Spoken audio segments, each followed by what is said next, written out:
Hello, everyone, and welcome to another episode of How to Do Drugs, the podcast. I've been MIA for approximately 3 months, almost exactly 3 months, I believe. And I'm sorry for that. I apologize for that little break. Actually, it was a pretty long break. Um, I remember the last episode I recorded was with Christina Hutchinson, which was a great episode. And then I went to Wisconsin and Illinois, Chicago. I had hosted for Mick Foley in Milwaukee, did some shows in Chicago, and I had recorded an episode with my best friend, Stephanie. Uh, we were wasted, like real wasted. And we haven't seen each other in a couple of years. It was quite some time, and I'm not going to do that to her. She's opening up her own tattoo shop in Sheboygan, Wisconsin. I'm so proud of her, but yeah, so we're going to hold off on that episode. Although I am going to have my best friend Stephanie on, and I'm going to take clips from that episode for the new one that we do the next time I see her, which will hopefully be at the end of January if all goes well. The reason why I had a fun little break was because I was experimenting with some antidepressants, and not like in the cool, fun way. It was like with my head doctor, and she had suggested that I try actually like give antidepressants a try. Basically, I have a problem with antidepressants because they tend to make me sadder and or way more suicidal than I already am. I don't really need help in that department. But she had suggested that I have to try them, for a little bit longer because I tried a couple here and there. I tried, for like a week, 2 weeks. I think the longest may have been like 3 weeks, maybe even a month, and not sure. But this time I gave it a go, a whole 2 months. And I don't know if you guys have ever had a drug-induced depression. I like to tend to do drugs that make me happy, the mushrooms and stuff, just happy. But for 2 months, it was I was doing this thing where like I'd be really sad and like not want to do anything, but I always make my bed. That's one thing, as you can see back there. I always try to make my bed, brush my teeth, just little things that are so exhausting when when you're depressed. So I'd be brushing my teeth and I'd be angry or like just bawling, but like I was forcing myself to do stuff because I knew that I wasn't feeling that way. It was the drugs making me feel that way. And so I stopped taking the antidepressants because then I started having more murderous thoughts, which was new to me. It does run in the family, I guess. Probably also has to do a lot with the fact that I started rewatching all 277 episodes of Criminal Minds for the third time. So that may have had a factor on that a little bit, because murder's bad. Obviously, I'm not gonna do murder. Don't worry. But yeah, so I stopped taking those. I had to detox a little bit, and then like holidays and life happened. But I'm back, and we're gonna come back strong. Well, me, you guys will hopefully be with me on this wonderful journey. Um, this week, actually in about 20 minutes or so, I'm gonna have my buddy Derek Drescher. He's a newer comic, recovering heroin addict and ex-con, and all around cool guy. So he's going to be on today, next week, hopefully. The next 2 weeks I have people scheduled, so hopefully the scheduling goes well. But I do plan on coming back for the weekly episodes of this wonderful, intriguing, interesting, hopefully you learn stuff type of podcast. So yeah, so I'm gonna go and finish fixing my hair. That's what I'm gonna do. I'm gonna go do my hair. All right, you guys. I'll see you in a little bit. Okay, bye. That's amazing. Do a check. Check, check. Done. Yeah. Done. There. Now it's on. Everything's working. Look at me being a professional. I love it so much. I'm so grown up. I know the tech stuff is wild. It does feel good when you get make something happen with it. Yeah, if you could Yeah. figure it out, because you're older too, right? Yeah, you're Yeah. 40, so it's 40 like on the dot. nice. When was your birthday? July 4th. Oh, 4th of July, Yeah. baby. Yeah, I'm way behind on all the technology stuff. I don't understand any of it. I like figure it out, but It's like some stuff, because like we grew up with the internet. You know what I mean? Like a lot of this stuff we were growing up with. So some of this stuff like I get really well. right. Like I know really well, and then other stuff I'm like I have, because it changes like daily. Yeah, the internet was. I remember when the internet started coming around, and you had to have like a separate phone for it, and it would like remember like Oh yeah, the dial up, Yeah, and you the would hear dial-up, like yeah. the weird noise, Yep. and then it would take forever, like years to download something, LimeWire or whatever. but then I was like so in and out of like some like institutions that like I just that They shit- don't teach you that kind of stuff. No, No, they should. well, yeah, because jails and prisons and stuff are supposed to be rehabilitating people to be functioning members of society. But if anything, they just learn how to be better criminals. That's it. There's no reform at all. There's so few programs that are like truly reformed Yeah. based, and you got to be like a model, you know. A prisoner to Prisoner to even get in, to either get that stuff. But you think about, especially in New York State, the amount of prisons there are, you would think they would try to have a few programs in each prison. Well, I know that, like, when my dad was in prison, they help you, like, get a degree, like your high school diploma and stuff like that, or teach people to read, even, like, basic stuff. But prisons in other countries, like, they do actual reform, like mental health care, and, like, they treat people with respect, like, they don't treat them like, animals. Denmark, they have, like, marble countertops in their cells. Yeah. Yeah, they actually have really nice cells. I was watching an interview one time there, and the guy was like, they treat us like animals in here. I was like, really? They were living in like a beautiful apartment. Yeah, They could like leave on the weekends to go see their family and Which shit. is insane. It's like, why don't you come to Rikers Island just for one day and then see the difference? Did you see the last picture of Rikers that was getting all the fuss? Mm-mm. It's it was just basically everybody in the bullpen just laying all over each other, like. Oh. And people were like, "Oh my God, this is horrible." I'm like, "It's been like this for forever." years. Where have you guys been? It's crazy. I've never. I've been to Auschwitz, so like to see it, obviously. I'm like, I've been to Auschwitz. Are you Jewish? No, not that I'm aware of. How was Auschwitz? Auschwitz. It was sad. It was creepy. Like it was a prison on this island. Mm-hmm.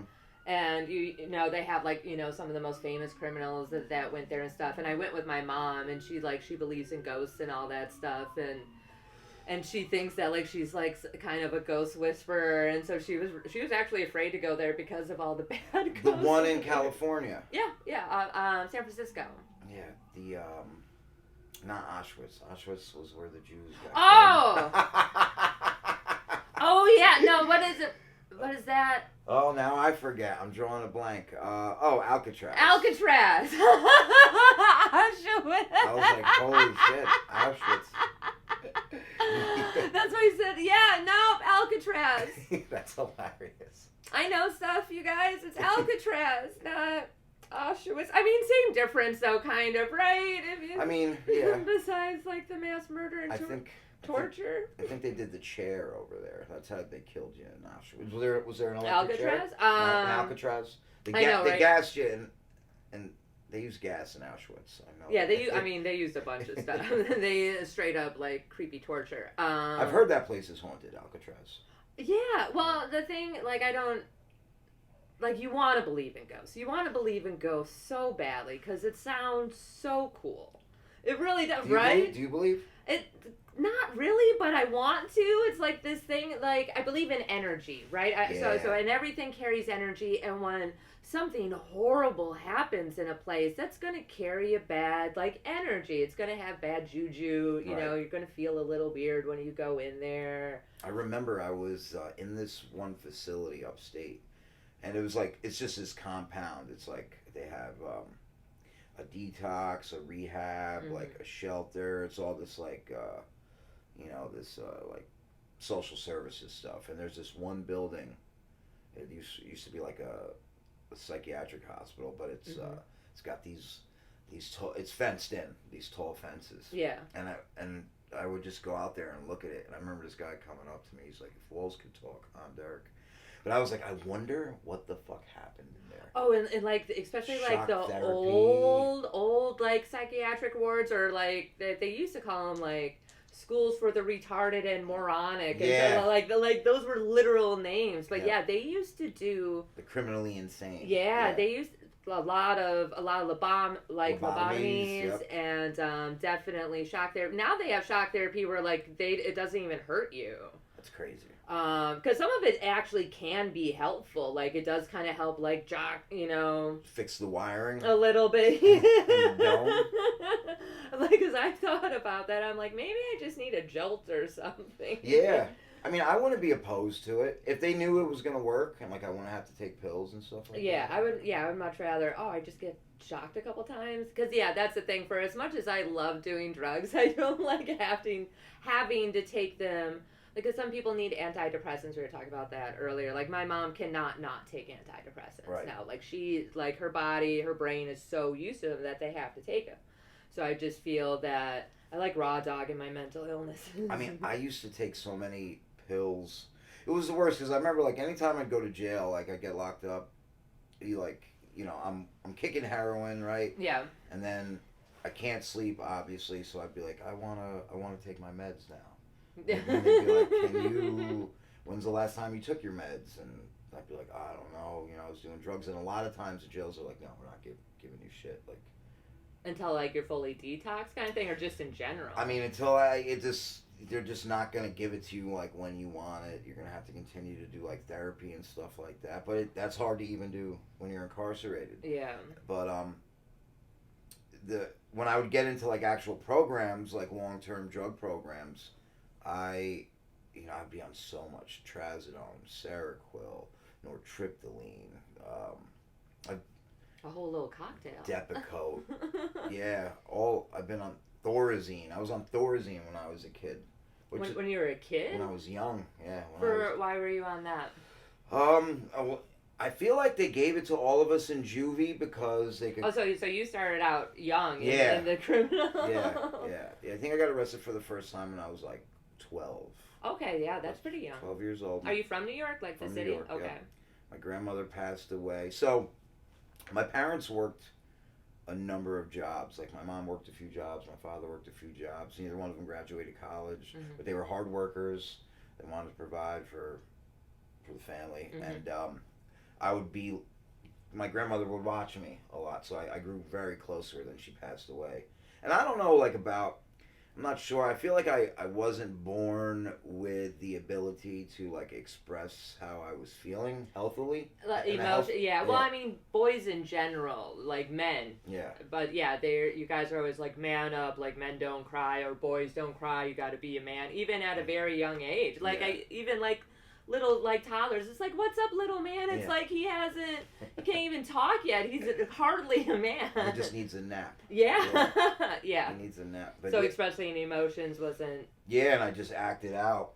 I'd act out. And I wasn't even really big into drugs yet then or anything like that. Like I would have I'd have beers and smoke pot, but which is young to do that. I didn't start that stuff until I was like 14, 15. I mean, the first alcoholic drink I had, I was really young, but that's because I'm from Wisconsin and that was normal to be like, here, have a little bit of a beer, like grandpa would like I'd be like 5, here, have a beer, just a sip or whatever, but that's normal behavior in Wisconsin.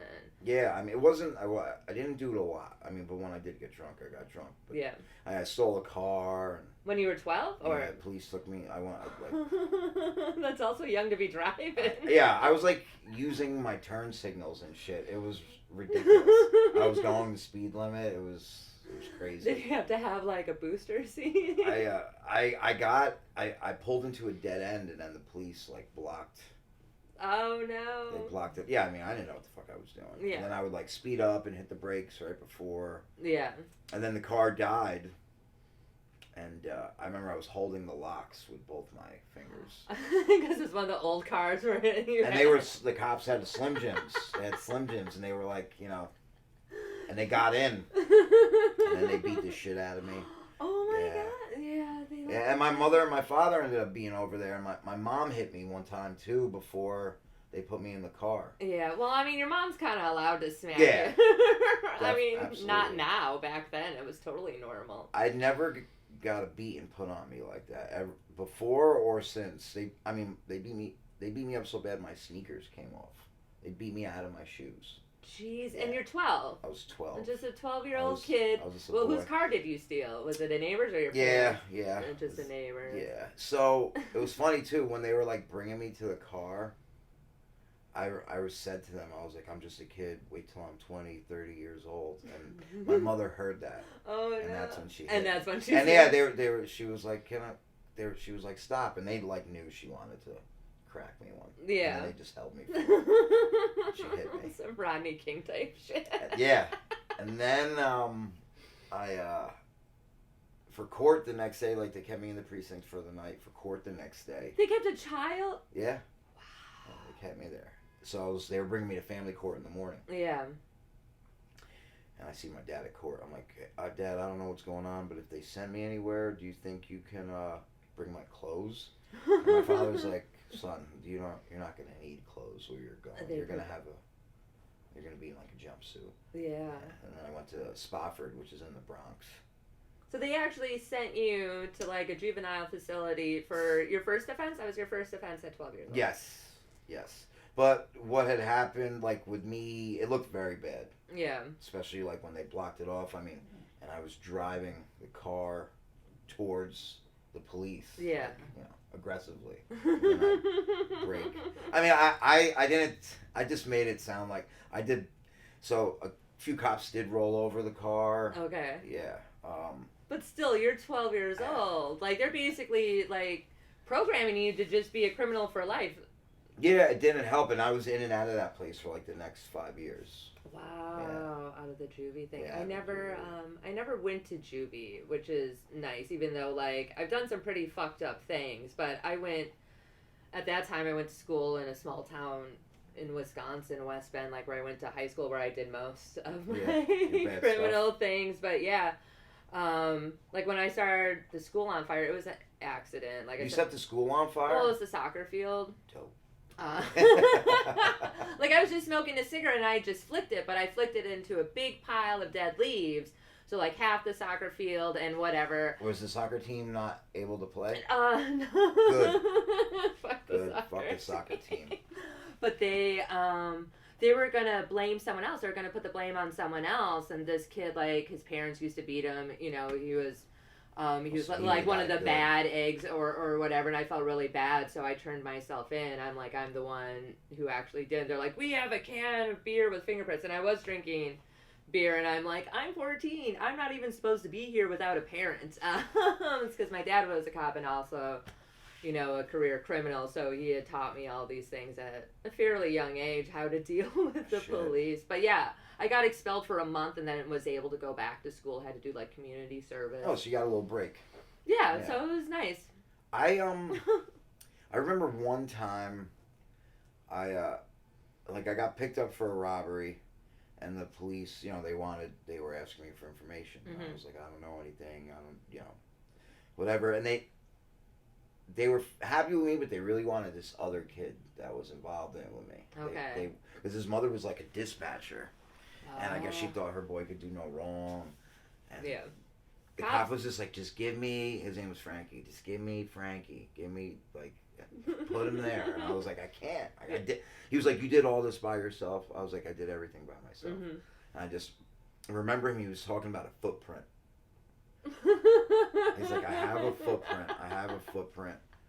And I was like, whatever, man. It's my footprint, you know? And when I was in the facility, I remember he came. The cop came, and he wanted to see my sneakers. So he had this print in his hand. To see if they matched. And it was mine. I was like, I told you he wasn't there. I was like, I told you. But another thing that happened, too, while I was incarcerated is there was another robbery and a fire set to a place. Okay. And the police came. Did you start a fire? I was already locked up. Oh, okay, so you're like... So my father was like, they were like, where's your son? My dad's like, he's not here. They're like, yeah, well, he started a fire and he did this and that. And my father was like, couldn't have. You guys already have Yeah, him. you have him already. He's already locked up, and they were like, "Oh shit!" But yeah, that was funny to me too. That is. When did you actually like first start like using like harder drugs? Because if you're Like in between there, 15, 16, Yeah. 17. Like yeah, I would experiment, a little cocaine, and then when I really got into hard drugs, I was definitely in my 20s. I didn't do heroin until I was 30. Yeah. Yeah. What made you try that? I was messing around with the pills, the Oxycontin, and the Roxasets, Okay. and I ran out of them. And my brother, me and my brother, we used to use together, like do our ripping and running together when we got a little older. We were living above a restaurant. He had an apartment on the second floor. I had an apartment on the third. And I got sick. I got sick when I ran out of pills. My brother came upstairs, and he was like, "I hate to see you like this. You know, I have something that can make you feel better. That's not pills." Yeah. And I was like, "What do you got? Heroin?" And then he didn't say anything. I was like, "Oh shit." I was like, "Yeah, sure, I'll try it." I sniffed some. I wasn't sick anymore. Yeah. And like within a few weeks, I was shooting it. Shooting it up. I never shot it up. Yeah. I always talked about like if the end of the world is coming or like if I know I'm gonna die, I'm totally gonna shoot up. If you do heroin, you should shoot it. Yeah. I mean, there's really no better way.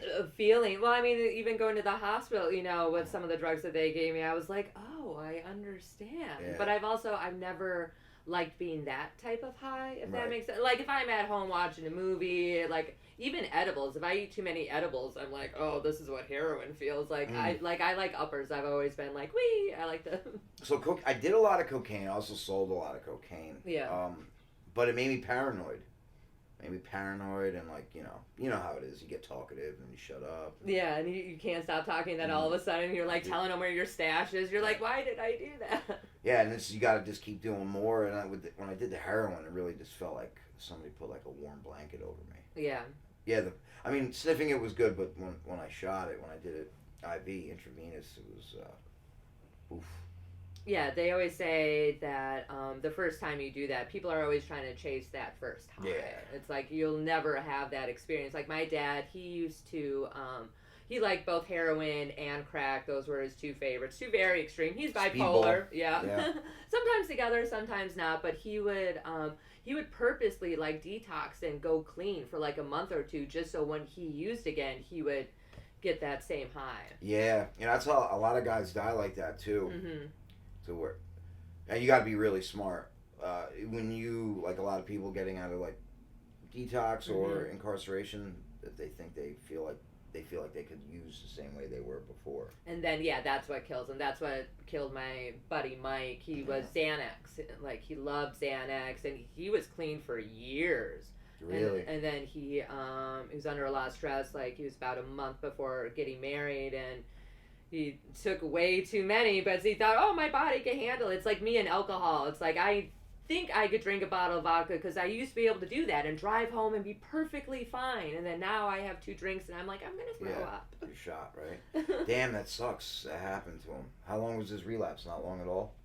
That one time. That was his first. Really? Yeah, he died with his first relapse. As far as I know, his fiance had said that he was fine. He wasn't using at all. Like we were always very careful. Like he was always really careful about it because his son had cancer and he was going through a bunch of stuff like that. And he was a really popular publicist. Like he used to rep like Martin, like the Pharma Bro dude, Martin Shkreli or whatever. He was like he sent what was it like 50-gallon fucking tub of like anal lube to some criminal or someone who just got like he would do all these crazy publicity stunts that got like a lot of attention. He was really good at doing that kind of stuff, so he was working really hard. But yeah, I think maybe like the wedding and a couple other things just stressed him out, and he just took a couple too many. And damn, that's sad. Yeah, that's the thing about addicts, hardcore addicts, is like we're like tortured souls. Yeah, it's like once my friend Rebecca, she was on this podcast. She had said, she's like, oh, if I use one more time, I'm gonna die.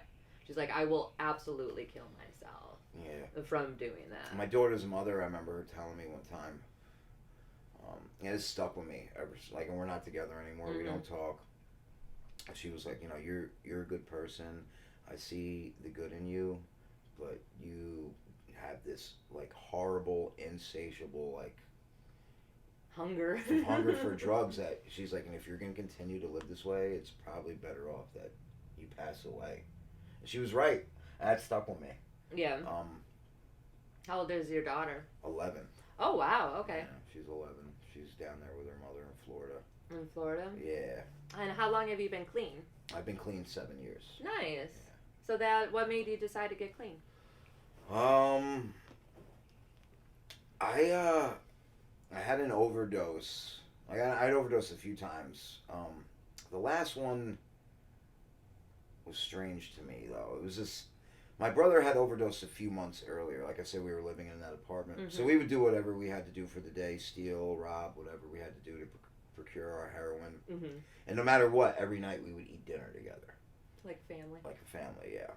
So, like even if I were to nod out, like he'd wake me up. Like he could be active. Yeah. On heroin, like while he was on heroin, and I remember one night I nodded out. I woke up and it was like after 8 o'clock, and I was like, we usually eat by now, and I went downstairs to his apartment. His door was open a crack. I pushed it open, and he was laying in the bed face down. I thought he was asleep. Yeah. And then I like grabbed his leg, like in a way that would make somebody jolt up. Yeah. And he didn't move. So I turned him over, and he was like blue. Oh. So I started blowing in his face, like you know how they say like if a baby stops breathing, just blowing its nose. Like I started to do that. Okay. I was dumping cold water on his head, and then he took one breath. He went, and like all this fluid came out of his mouth. Then I ran down into the restaurant. And I was like, someone call 911, my brother's dying. And there just so happened to be a few paramedics in there. Okay. They went in, ambulance got there quick, and then they brought him back to life with the Narcan. Okay. My brother was a big guy, so I remember the cops were there too. I remember it was so fucked up. The cops, I mean, they were standing outside. I guess they didn't know who I was. They're like, is this guy dead or what? I was like, fuck, and then when they brought him back to life in the ambulance, when the Narcan worked, it started to shake the ambulance. So like, because he's big. And then when they hit you with that Narcan shit, you go like right into withdrawal. Oh yeah. I mean that's a powerful fucking jolt to your system. Yeah. So I was like, oh, he's alive. But a few months later, there was this. We're going back like 8-9 years now. There was this. Fentanyl was around then too. Yeah. And there was these pink bags of heroin going around, and people were like dropping like flies. And when you're on heroin, you want the stuff that people are ODing off of. Yeah, because that's strong. That's strong shit. You try to figure out like I only need this much. Yeah. So I get some of that stuff, and I remember me and my brother stopped by my parents, and I was shooting up in their bathroom, but I missed my vein though. So I'm not sick anymore, but I'm not high. Yeah. And now I'm like pissed. Doesn't it like fuck up your muscles or something like it? Can. It could leave like a bruise, like a bump, bruise. Yeah. I mean, you bruise usually anyway. From shooting up, but yeah, sometimes you get it has to like go away. It takes a while for your body to my dad has permanent marks just from like all the hospital visits, but also just from using it so much. Yeah. So I'm like upset. I'm like telling my brother, I'm like, hey, we gotta go, we gotta leave, because I also didn't feel like super comfortable shooting up there. Well, it's your parents. Yeah. So we go to like this shooting gallery. For those of you that don't know, shooting gallery is like what a crack house is to crack for heroin. It's where people shoot up. Yep. And I put another 3 bags in the spoon, and then that's a lot. And then I just wasn't thinking. And then the next thing I know, I'm waking up in the hospital. I hear my brother crying, please save my brother, please save my brother. I'm like trying to figure out what's going on. I start throwing up, and then I defecated on myself also, and I'm like, I'm cold. They put the warm blanket on me. This isn't like someone putting ice on your balls. Like this is. Oh yeah, no, it's a specific type of like internal freezing. Yeah. So, and then when I could finally talk, I'm like, I'm alive. And my brother was just like, thank God. He's like, do you want me to call Mom? And I was like, no. He's like, do you want me to call Adrian, which is my daughter's mother? I was like, no, I don't want anybody to see me like this. And after I got stable, you know, I was just beat. You know, a lot of people are very upset when that happens. When they get the Narcan, because you're not high anymore and you're sick. Yeah.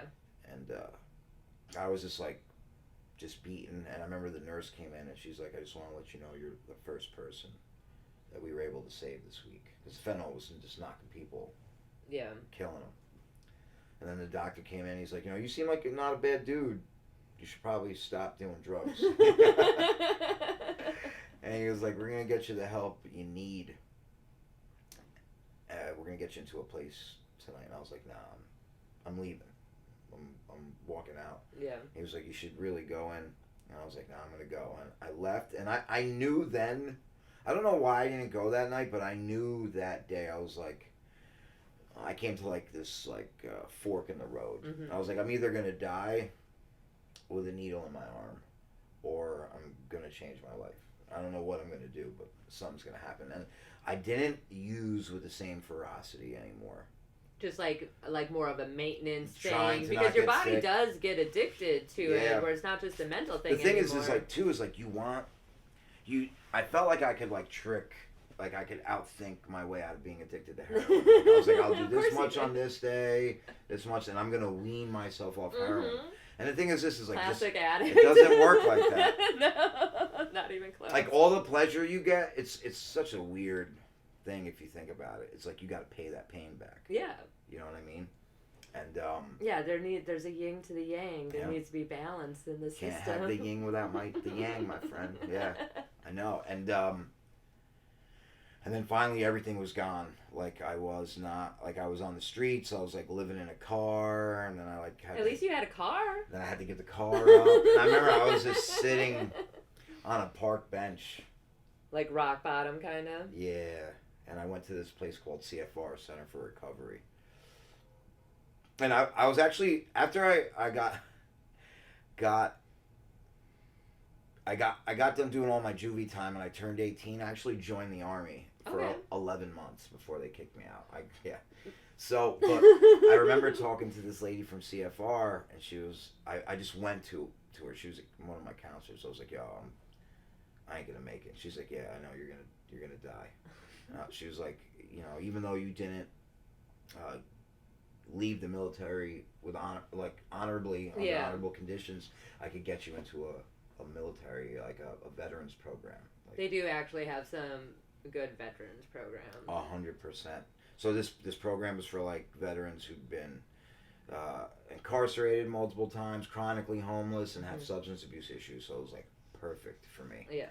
And like every vet ever, pretty much. Yeah, basically.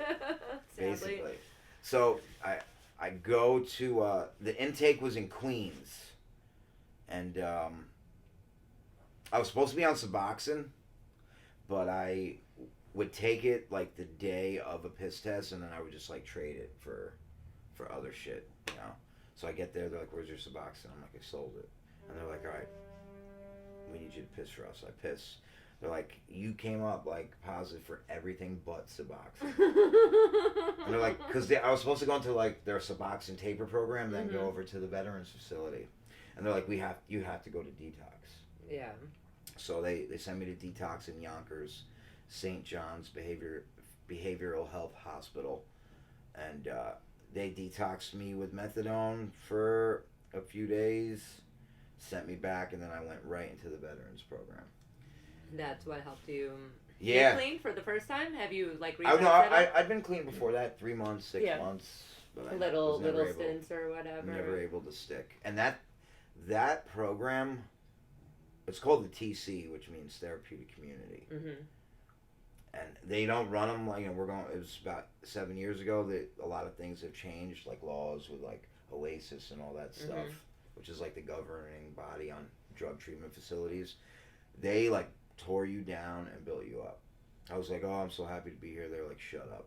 Oh, so kind of like that military, like brainwashing. But sometimes drug addicts, like, they need to be brainwashed. They really do need their brain scrubbed a little bit. They were like, nobody wants you. You're on the streets. Like, and it was basically like a last chance thing too. Like, if I would go to jail if I couldn't complete the program. Yeah. Yeah. Yeah, they were like, you can't even see your family. Like, Oh wow! Well, I mean, I don't know. That's like the scared straight kind of thing. It's like those kids that they. I did that twice too. Obviously, that. The second time, I was like, I can handle this shit. Like, I feel that because I have like violent tendencies, that I would fuck somebody up. Yeah. Like, because the way I was raised, my father's like, don't let anyone, even if they are a member of like an authoritative member, he's like, people need to treat you with respect. If somebody puts their hands on you, put your hands back on. Yeah, that's always, especially with men. I'm always supposed to stab men for some reason.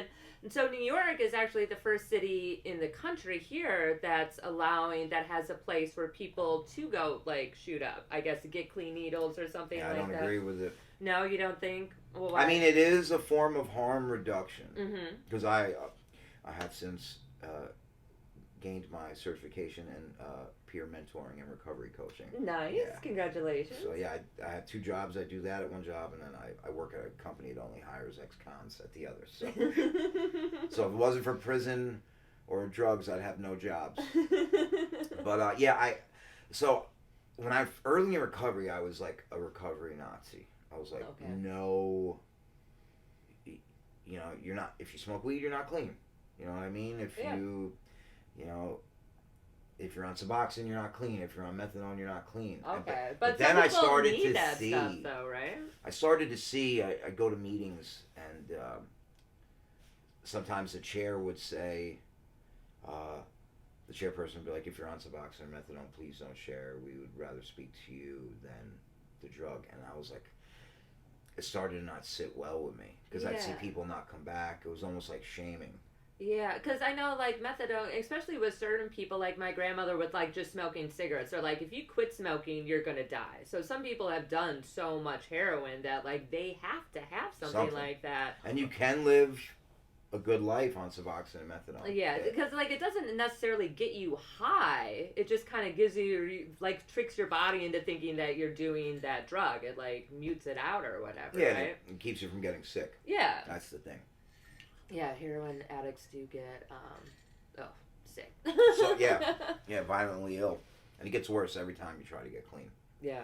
So, I started to see that, and then once I started going for my my recovery coaching certification, I was like, they talked a lot about harm reduction. And I was like, damn. So, like, I don't agree with the shooting galleries, but it is harm reduction. Mm-hmm. I kind of... Especially with heroin, with fentanyl and everything going around now, it's like it's like almost you're giving people a place to die. Yeah, but I mean, for some, because I know other countries where they have places where people actually go and shoot up and whatnot. Obviously, they have lower numbers of people also doing this as well because they have better mental health care stuff. Because a lot of times, like, if you got arrested for drugs, they stick you in prison instead of a rehab or, mental health care. There's that documentary that's like, they say like 60 to 70%, maybe more, of people who are incarcerated need treatment. Oh, yeah, no, they're super fucked up. That's the reason why they're in there. Yeah, but the thing about treatment, too, is you can't force that on anybody either. No, they have to want to, 100%. My stepmother, I remember they were going to try... I don't know, my dad was on this kick every once in a while to go on and be like, we're not drinking anymore. And she was a raging alcoholic, like a bottle of Bacardi a night, beat the kids, go to bed, do it all over again type of woman. She was old school. Very old school. And when they were, like, talking about going to AA meetings and stuff like that, she, like, threw a fit that she couldn't have a non-alcoholic beer. It's like, bitch, you're not even in AA yet, and you're complaining that you can't drink a non-alcoholic beer. You're not ready. Right. I drink non-alcoholic beer. Yeah. And it is looked down upon. Well, it has, like, do you actually like the taste of beer? I like the Heineken 0.0. Yeah. Yeah. So, and that was another thing, too. Early, like, the first 2 years of I was in recovery, I was like, I'm not going out any place that sells alcohol. Then eventually, once my life started to come together a little bit more, it's like I have friends who are not just in recovery. Mm-hmm. You got to have friends that are like-minded, but also understanding. Like, and people who are not addicted to drugs also, or addicts. Yeah. And I was like, if they invite you out, you go. If you feel uncomfortable, you leave. Yeah. And I have been able to maintain that. That is the hard thing, is peer pressure too, especially with a friend or something like that. Like Rebecca, again, I'm using her always as an example because she got clean after the last time she partied with me, so I feel responsible for her being clean.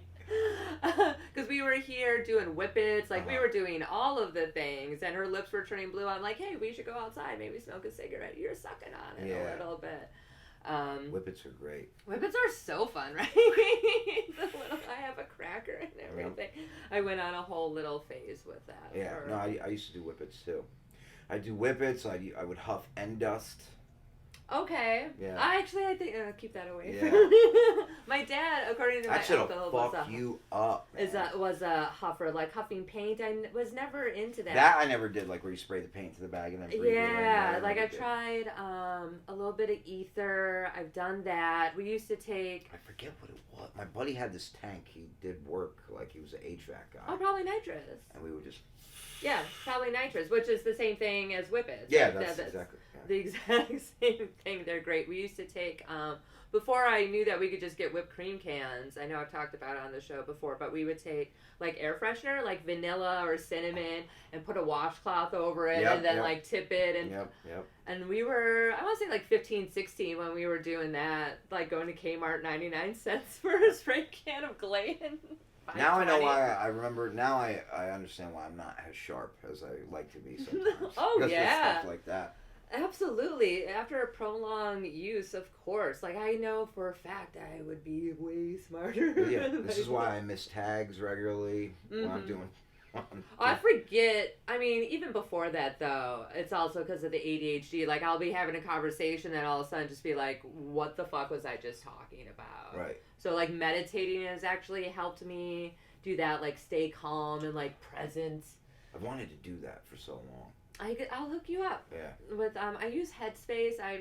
It's not like an ad or whatever, but I really like them because they have like a bunch of different things, and they even say like it teaches you on how to do it. It's like you don't always like your brain is gonna think, thoughts are gonna pop up. This is just how to like push them aside and focus on what you're doing. Yeah, no, it's definitely it helped a lot with my anger because I have like pent up anger a lot.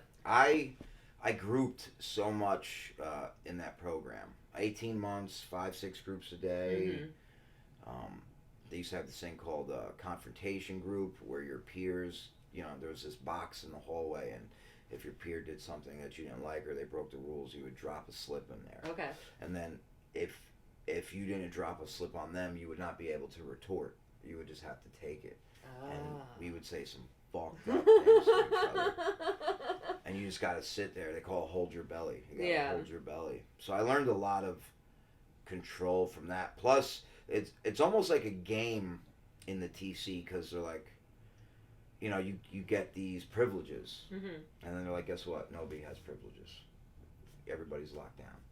Like, because one person does something? Not even sometimes. Oh, just because they could? We're just going to do it. Like, if you can't handle it, like if you're going to relapse or leave because of that, then obviously you don't want to be clean. Right? You're not ready to be clean yet. Yeah, I guess I could see that being a good. I know that's all changed though. Well, yeah, it does sound a little abusive. It was good though.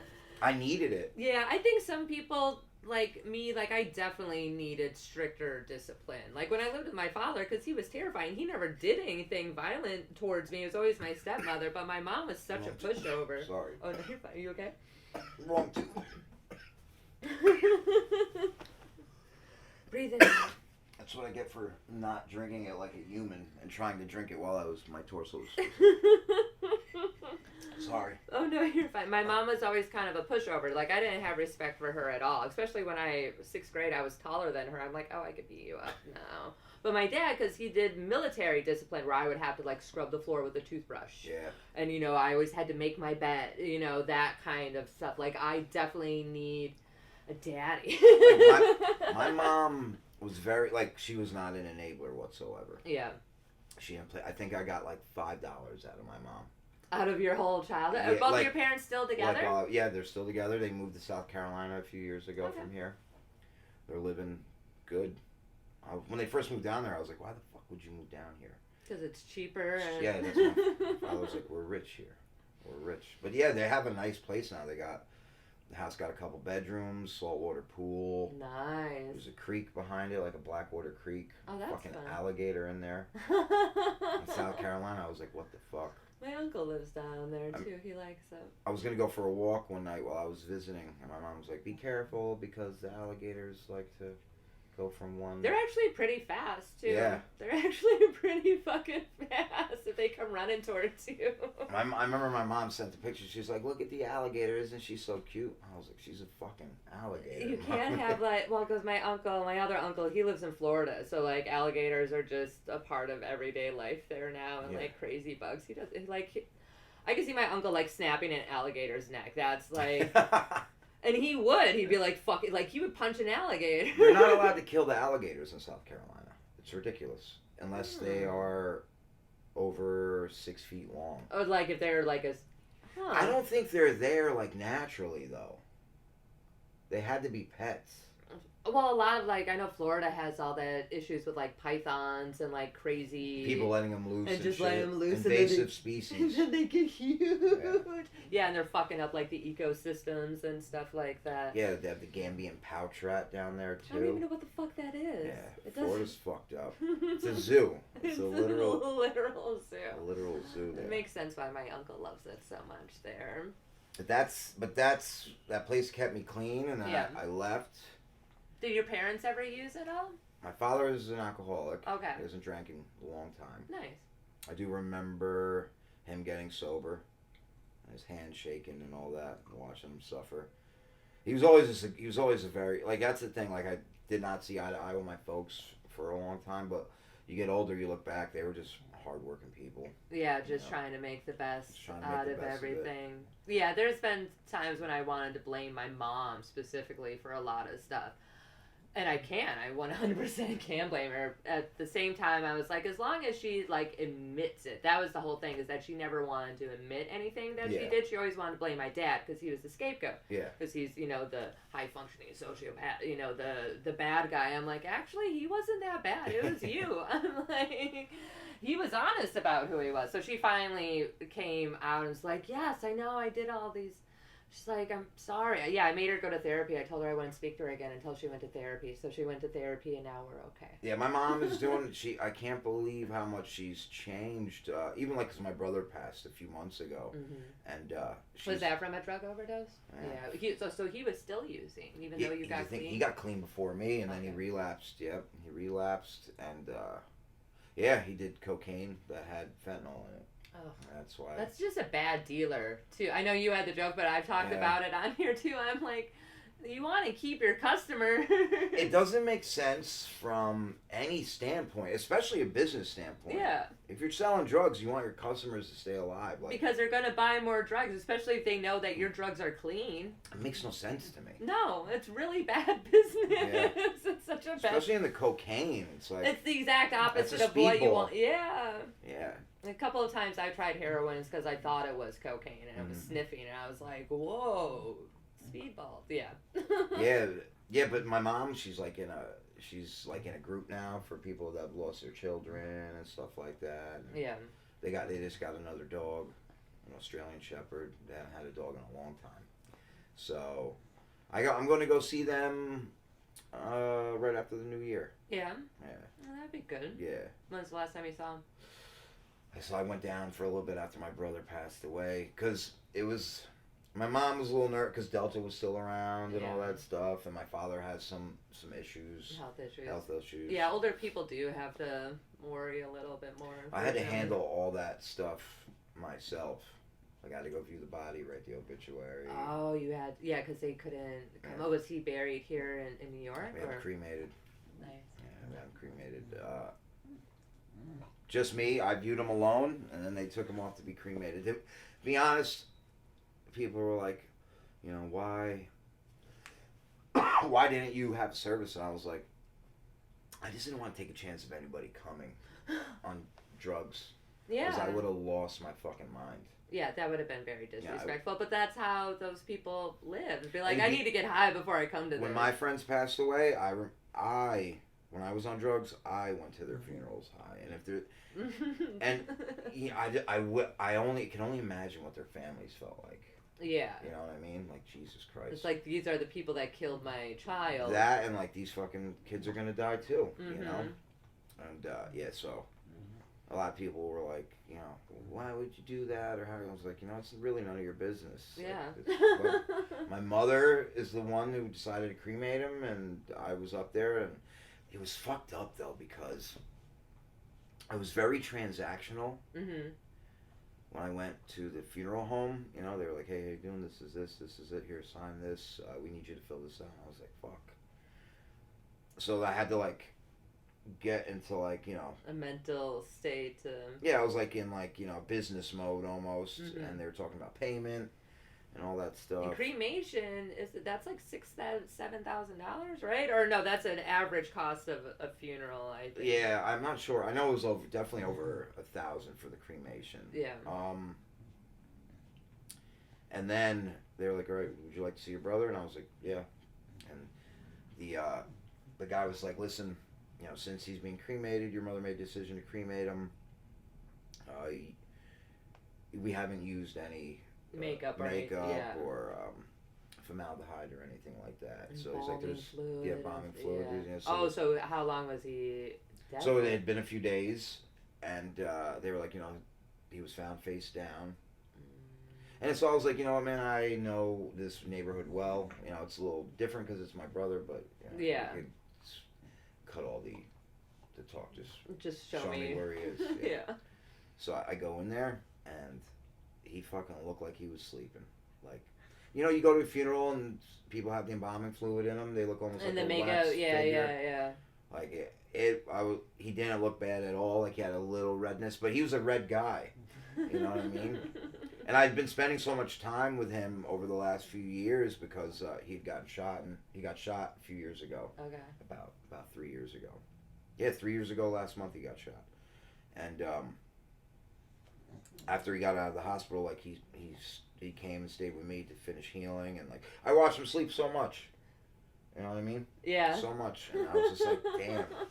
And I had to leave because I was in there for like 20 minutes, and I'm like, just staring at him. Did he move?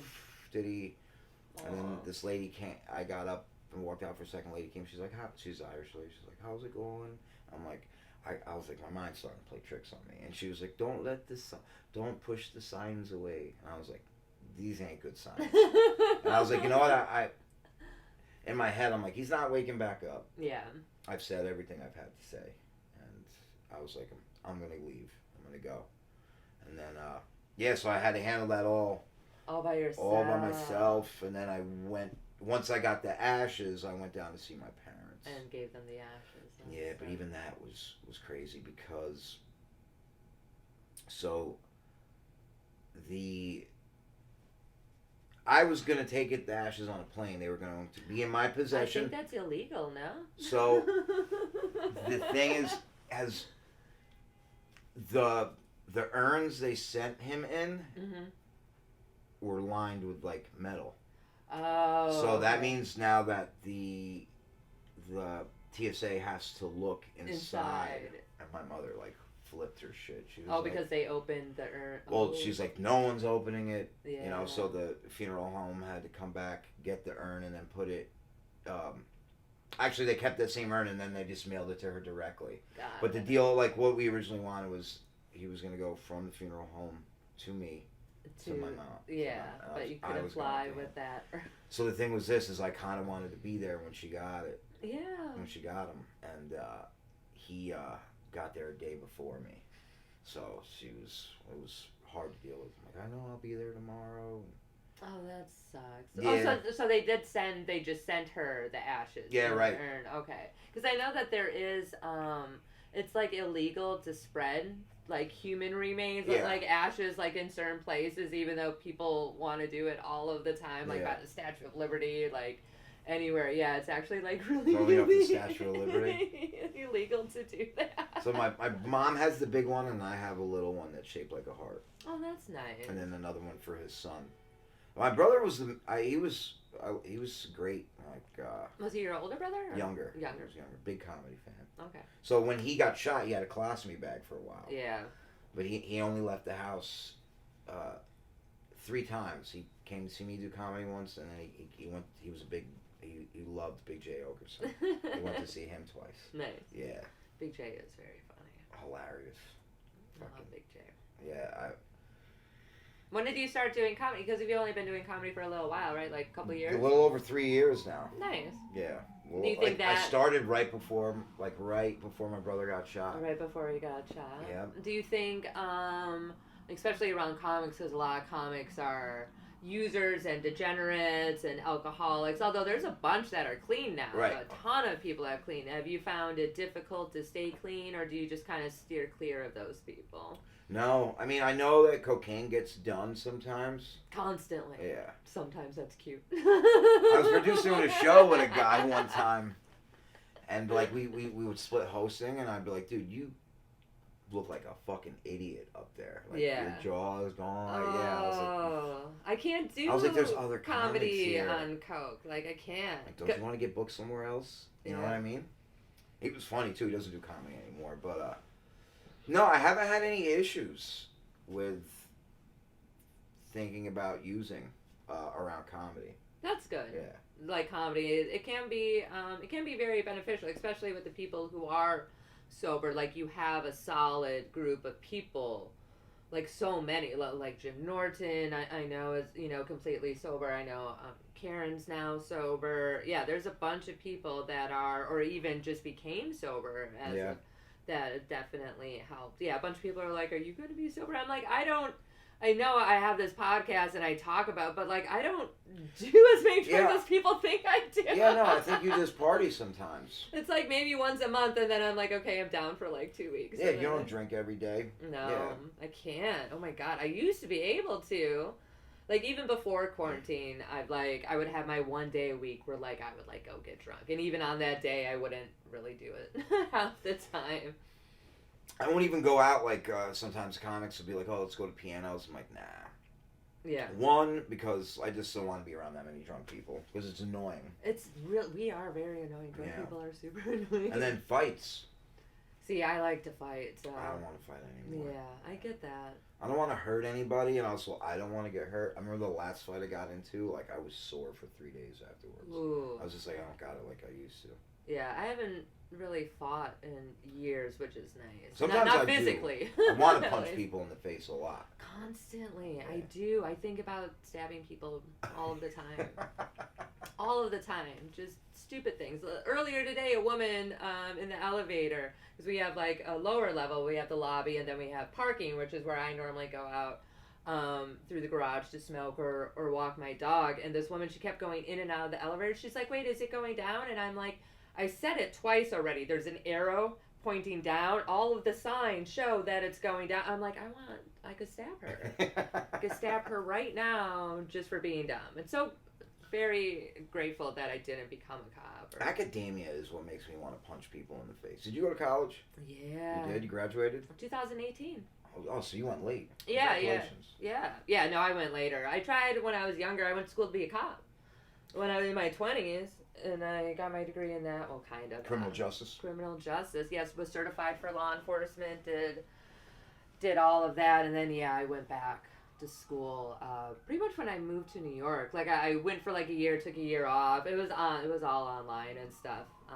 But yeah, someone else paid for the degree, so I'm like, I might as well go. Yeah, hell yeah. I mean, I'm 40 now. I don't know if I'll even go to college, but like I just feel like academia is infesting everything. Well, it's also like that thing where it's like, oh, you have to. It's that same mentality because we grew up where it's like, oh, you have to go to college to get a good job. Where it's now, it's like you actually just have to be really good at computers. Right. Or there's people now. There's also that thing with like social media, be like, I could be an influencer. So a lot of those people do make an obnoxious amount of money. Yeah. But not everyone could do that. Like we still need waiters, we still need plumbers, we still need doctors. Yeah. No one wants to be a doctor or lawyer. They're like, I want to be an Instagram model. So many people. Yeah, well, because it's easy. Because our brains are inherently lazy. Like, whatever it is, like, when you're thinking about doing something, you're like, oh, I really want to do this, but you're the little voice in your head is like, but you also really want to do this, because your brain just wants to make you comfortable, which is why drugs is always, especially addicts, it's like, oh well, this makes me feel better than literally everything else.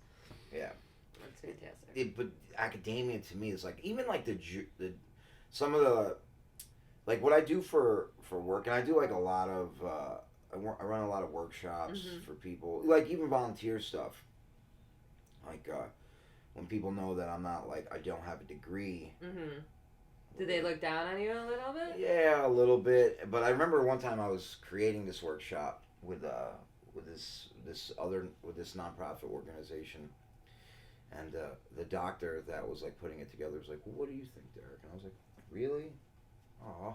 Like, it made me feel so good. Life experience too. That's the thing too, is that I've experienced, like, I should definitely have a degree in like sexual health therapy, just from the years of being a stripper and in porn. I was in the adult industry for 10 years. I have more life experience than the kid who just sat in a class for 4 years. Right, exactly. So life experience, I think, definitely makes people more knowledgeable about, than people just reading a book on it. And if you could have both, oh my God, you're an expert in that situation, or topic or whatever. Yeah, never shun life experience, because I think that's way better than an actual education. Right.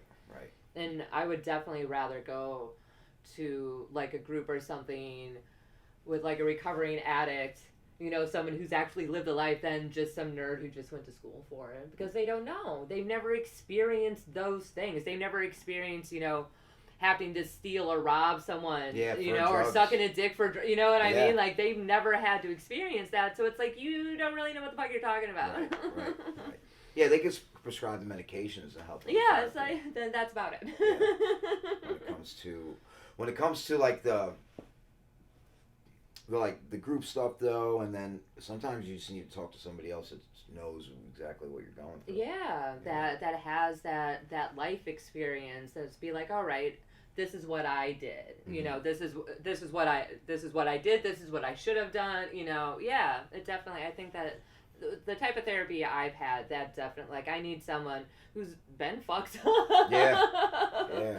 To be perfectly honest. It's wild for me too, because I see, not like, whatever gets you clean, like whatever gets people clean is great. It's different for everybody though. Like, I needed that pull your bootstraps up type shit. Like boot camp, kind of tough love. You want to be nothing, then go be nothing. If you want to be something, fucking work hard. Yeah.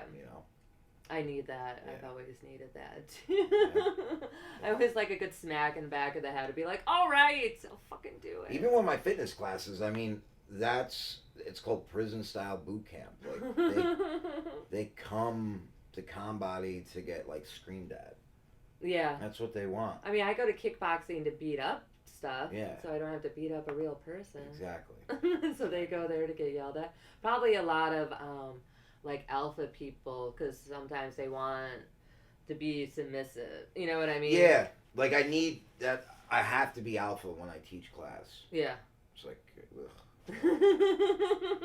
Throw this hat on. I become like a completely different person. Be like the real, like, ex-con. Yeah. Just like the heart.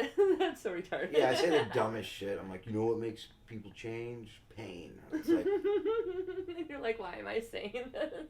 yeah, because after a while, right? It's like, even like a lot of my jokes are about like being incarcerated and heroin and. Were you ever arrested for drugs? Yeah, I got caught with drugs before. Yeah. But it's like, sometimes you get tired of it. It's like, this is my whole life. Yeah. Like, my work. I don't think I have one joke that isn't about that. But I mean, you're talking. I mean, you're also still new into comedy. Right. Like you're still really new into 3 comedy. years. Yeah, that's still new. Yeah.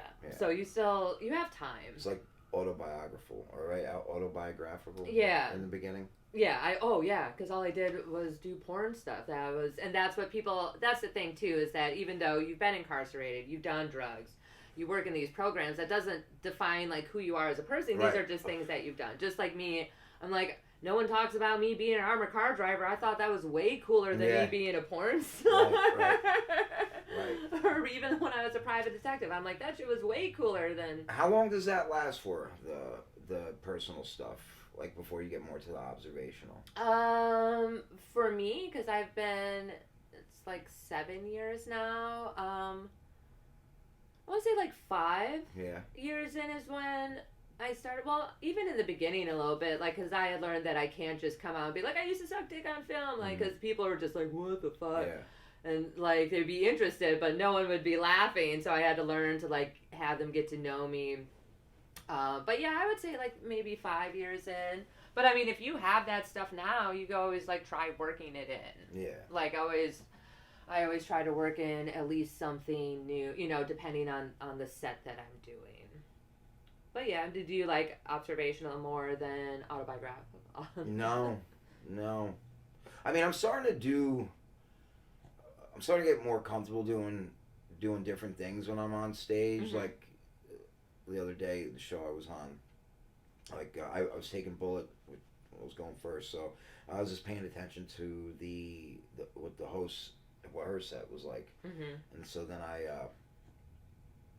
I just like piggybacked off of something she was talking about with the crowd, did a little bit of crowd work and eased in before I was like, yeah, they have to like here I am, have like a little bit of like get to they know gotta you. trust me a little bit before I'm like, all right, I'm an ex-con heroin addict. Yeah, and they'll be like, oh, okay. Yeah. But yeah, if you Let's get them, go. you have to get them on your side first, and then they'll be like, oh my god, that's so crazy, ha. Which I gotta start figuring out. Like I gotta work out like a tight 5 that isn't so interactive.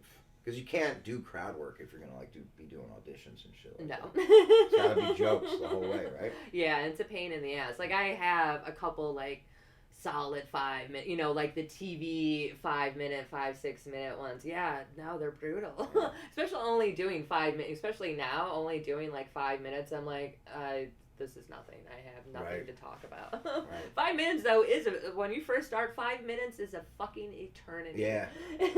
Long time. And then now you're like, I only have 10 minutes. Fuck this. I want. Well, thank you so much for coming on. This has been super fun. Yeah, no, it was great. I introduced you in the beginning of the show because I haven't done it in a while. But this is Derek Drescher, everybody. Where can people find you online?